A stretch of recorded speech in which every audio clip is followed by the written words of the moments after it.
నేను తులసి ఉంది కదండి, ఆమె లవర్నండి. చెప్పండి.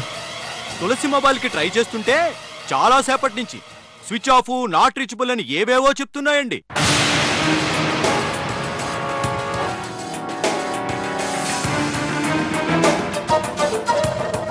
నేను రోజుకి ఒక్కసారైనా నా తులసితో మాట్లాడకుండా ఉండలేను సార్.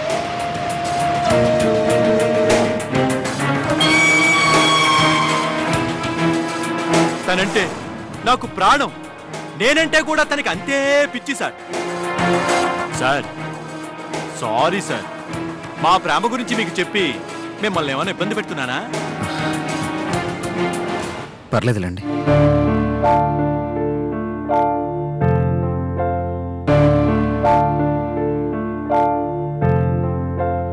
తులసి సార్, నీకు ఫోన్. ఎవరు సార్? నీ బాయ్ ఫ్రెండ్.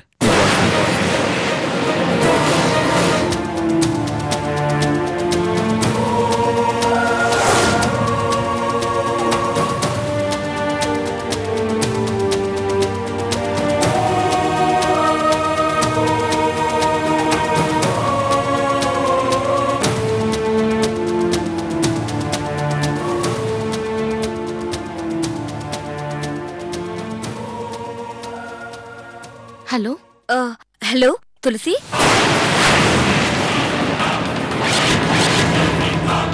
షాక్ అవ్వకు.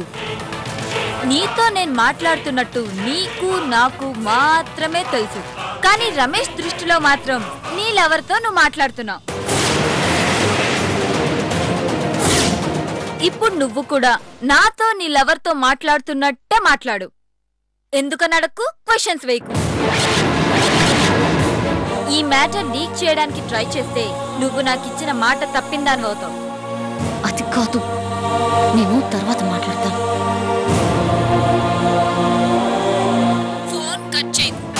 కట్ చేస్తే మళ్ళీ మళ్ళీ చేయాల్సి వస్తుంది. నాకు వర్క్ ఉంది, ప్లీజ్ నేను తర్వాత మాట్లాడతాను. నాకు కోఆపరేట్ చేసినందుకు థ్యాంక్స్ తులసి. ఉంటా మరి.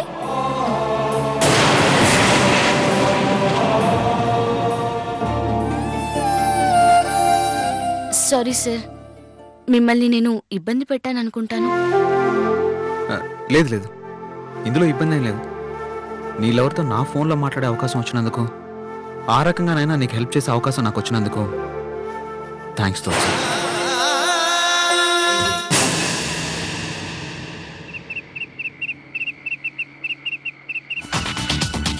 వర్ష, వర్ష, ఏంటి నువ్వు చేస్తున్న పని?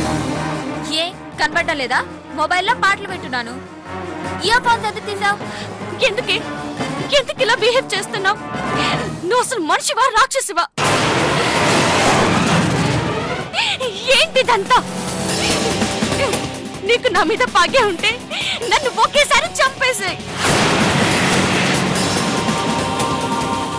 అంతేకాని ఇలా క్షణం నరకం చూపించకు వర్ష.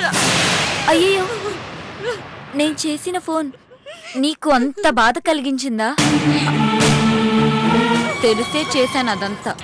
ఆ రమేష్ బాధపడి నిన్ను అసహించుకొని నిన్ను శాశ్వతంగా వదిలేసేలా చేయడం కోసమే అలా చేశాను. అదిగో వచ్చేస్తుందో నా కోడలు. ఆ అమ్మాయిని చూస్తేనే నా కడుపు నిండినట్టుగా ఉందో.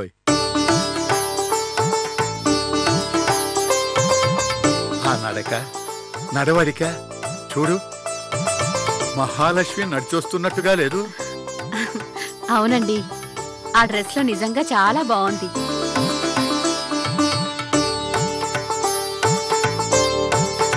అమ్మా,